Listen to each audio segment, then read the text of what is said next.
All right, guys, it is our last day at NAB here. We are hanging out in the hotel room right now. We're going to hit the show floor for just a couple hours, and then we're going to be packing up and heading to the airport. But first, it was really fun to see all the people who watch our videos. Thank you for coming up and saying hi. Genuinely, it is something we really appreciate, is being able to meet and see the faces of people who are watching our videos. And not only that, but getting value out of our videos. It gives us just a little bit of boost to continue little making validation that people are watching them, and it's not just bots around the world. So yeah. Yeah. So we have a few items that we want to go through. We have about 5 items, so we're going to get into those. but before we do, hit the subscribe button. 85% of you aren't subscribed to our videos, so what are you doing? But also, before we release our list, tell us in the comments what were your favorite things at NAB. What are the things that you guys saw? Let's see if we line up, or what are the things that we missed on our list. Throw those in the comments. Let us know. Hit the subscribe button, and let's get into our favorite things.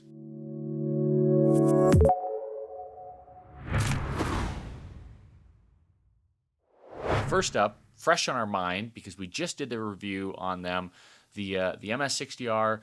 Godox had the spotlight mount at their NAB booth. It was sweet. It's so small, plus the 50-degree lens. Just such a compact form factor compared to anything else out there, and it just works beautifully with the MS60Rs. Yeah, and the rotating barrel on it is awesome. And then the other thing worth noting with it is you can change the degree really, really easy. It actually uses like an EF style mount, which is really interesting. But it makes we're gonna try and put our camera lenses on there we have to test it. We have to know. Yeah, it just seems too much fun. But it just is a super well engineered product. And the quality seems awesome, especially for the price of $150, $200, I think is what they're around. So that was really exciting. We're excited to get some of those in our studio. So that was, the first one, because we were just, we went to the show floor and we beelined it to them. We've been waiting for that. We've been waiting for that. We're so excited for it. So that definitely is up there for top on the list for us of our favorite things that we saw. So yeah. Now the next one is the Tilta Nucleus 2. M2. Nucleus M2. Mark II. We used the Mark I for a very long time with the focus iris zoom motors. We loved it. It was a fantastic phys unit for us. Yeah. And there were some frustrations with some of the things like the screen brightness and just navigating menus. It wasn't fantastic, but it was still a great unit for the price, especially when it came out. Now, the Mark II was just released maybe a week or so ago, or maybe it was this week. I honestly am not sure, but it's really, really cool. We got some footage of that, and all of the features that has with the screens, the touch screens, the camera control functionality, the reversible side for your focus wheel. All those things are just really fantastic, and you can tell that they took a lot of time to think through this product.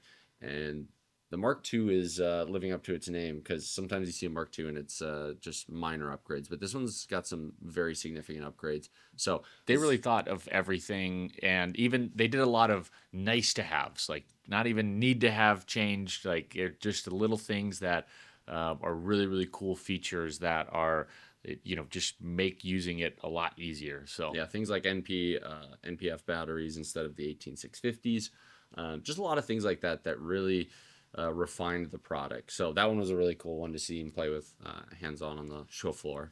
Next up is the Lexar booth. This was actually a product that came out last year at NAB, but it was new to us. We missed it last year somehow, although it did not ship until like November or December of this last year. So it hasn't been out in the world for very long, but it's their Lexar professional workflow. I think that's their name, and there's 2 different things. One of them's a smaller battery-powered dock that you can use more on the road, and you can travel and offload as you're filming. The other one is a professional workstation that is right there. It uses USB-C, so all of those little docks are interchangeable, and it comes in at a pretty decent price point. The build quality feels really good. It feels really, really sturdy. So that's something. We have some other brands that we've used. We've kind of looked for something that's a little bit more all-in-one for all of the different cards and everything that we use. And we'll definitely be thinking about getting one of those for our studio in the future. Yeah, we actually use a SanDisk one where it's kind of got those docks that you can plop different readers into, and it's been fine. But this one just seemed like it was a little bit more thought through, a little bit more compact. Just some of the annoyances that we've had with the SanDisk one, it seemed like Lexar, their option is a little bit better. The SanDisk one that we use has been out for a little while, but yeah, it was really cool to see. Yeah, our SanDisk one, it just felt a little more plasticky and not necessarily professional use because the door broke on it a little Yeah, I'm afraid. already, and so wasn't quite built for heavy office use like we have. Where the Lexar one seems a little bit more in line with that. Now, the next one is the Core SWX booth, Core booth. This one, there wasn't really one product that stood out to me, but I've been loving seeing what they're doing with some of their products, with their Snap batteries. They released those last year, actually, but there was just a 50 watt hour one. This year, they had a 99 watt hour one, which was great. It was a little bit bigger. Yep. In addition to that, they also added a locking mechanism on it, which was cool to see. And they actually expanded that now to the BPU batteries and the NPF batteries. So they're doing a lot of really cool thing, even with their PD Pro, with the USB-C connectors. They're integrating that into a lot of their batteries. So it's really cool to see a company like that they feel like they're kind of doing some unique things with the battery space and kind of rethinking a lot of the way you approach battery stuff. They're not just pushing out new batteries, but they're pushing out batteries with new features, and I think that's pretty cool. Yeah, and last on our list is Mid 49. Now, there's a couple of things from Mid 49. The first one goes without saying. You've probably seen it on social media and wherever, is the pickle grip. It's beautiful. I think they should make a limited run. I think they'd probably make a killing on a limited run pickle. They do actually make a limited run. They do? That you can buy it. Okay. Oh, wow. It's perfect. But that's not all. So yeah, so Mid 49 stuff, we actually bought one of their handles, the rainbow handle. And this was for the Pixis, which we can do a build on later down the road. Our Pixis build has changed drastically from the one that we posted a few months ago. But we chose to go with the rainbow handle. We looked at a few different, I looked at a few different options when I was trying to find a top handle because I wanted something with 15 millimeter rail compatibility. And there wasn't a lot of great options for what we were specifically looking for. So we went with the rainbow handle. The prices are a little bit higher than, other options out on the market, but I will say the lightweight factor of their stuff is super nice. It is so well thought out. Been super happy with the rainbow handle. But then the big thing that they dropped for NAB this year was actually, and I'm blanking on the name, but it is a V-mount battery solution for basically a ton of cameras. C400s, Pixis, you name it. They have a ton of options, but it's V or gold mount options. It just has a lot more connections with 2-pin, 14 volt or battery voltage level outputs, as well as D-tap outputs, as well as a DC input so that you can bypass the battery. And they also have 24 volt 3-pin outputs that you can use as a trigger, which is really great because in our case, the Pixis, the only way to really trigger it is through USB-C.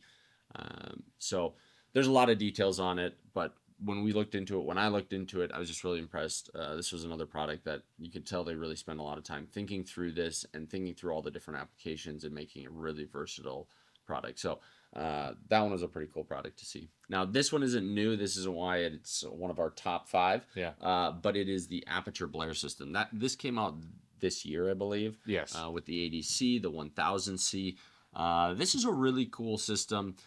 Chip design on this LED, just from the standpoint of seeing how much Aputure is really trying to pursue that final 5% of bridging that gap with tungsten to LED chips and making a really, really clean, accurate white light. Yeah.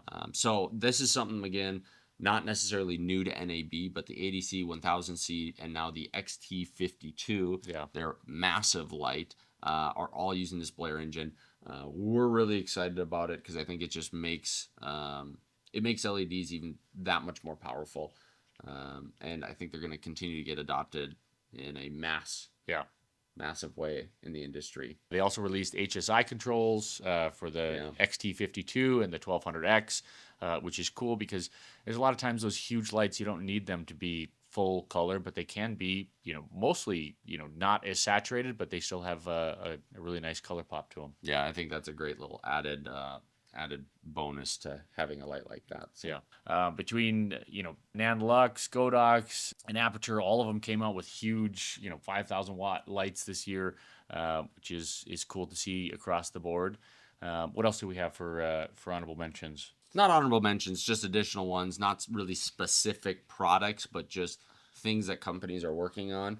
One of those being Blackmagic and the very obvious Pixis drop. Sometimes we try to keep these out of the videos because we are such big Blackmagic fans that it almost goes without saying. But the Pixis 12K was a very unexpected drop. Yes. I think, to see that 12K sensor already make it into the Pixis body.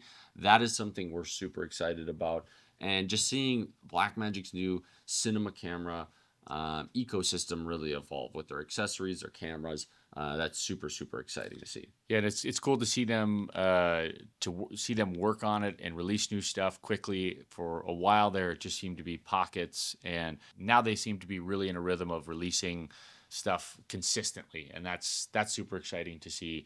That they're kind of in a rhythm of having new stuff every year almost, and maybe next year they'll take a break, but who knows at this point with them. So one thing that wasn't on the show floor but that we're really excited about, they teased it for kind of NAB, they announced it on Instagram social, is Emotomo's working on an interesting new product with the Dana Dolly. They already have Dana Dolly integration. From the looks of it, I'm guessing it is going to be just a much more clean setup with the Dana Dolly. Yeah. Their current setup is using a belt system that you clamp on either sides. We've used it a ton. It is super, super nice. So very excited to see what they're cooking up over at Emotomo. But it was released around NAB. They didn't have a booth this year, but if it was at NAB, it would definitely be in the list for us, because that's such a workhorse for the work that we do. Lastly, what else do we have, or is that everything? DaVinci Resolve 20, huge updates there. Have to at least mention it. Really exciting things that they're doing. We won't dive deep on that. It was interesting. We got a chance to talk with them. We do this every year. Yeah. We sit down and we talk with some of the Blackmagic people, and they made an interesting comment about, they want DaVinci Resolve to be a very intelligent assistant that can assist you with the editing process. They don't want it to just be a software that just does it for you, which I think was really cool. And I think they're doing a really great job with all their AI features that are doing that. They're making things quicker, easier, faster for the user without just doing it, which is great. I mean, it is taking over a lot of the work, which is fantastic. Things like Magic Mask, it's just making everyone's life so much easier that's working and editing within that program. So that was really cool to see. Yeah. Huge updates. Really excited to start using them and start integrating them. So yeah. Last honorable mention, small rig wheels. They weren't at NAB, but they know they released them. That was one thing we wanted to see that we didn't get to see. Yeah, those are exciting. Yeah. So that's everything we got. That's kind of our big hit list items. I'm sure we missed some things on the show floor. It's so easy to walk through there and not realize some things. Like, we didn't even talk about lenses, and there was a lot of really cool stuff with that. But this video could be 45 minutes long because there's so much to see, so much to talk about, but try and narrow it down to some degree. So. Yeah, so let us know. Again, let us know what you guys saw or what you saw released that you're really excited about. Hopefully, maybe we saw it, maybe we didn't. But we'd love to hear what you guys are excited about from NAB this year.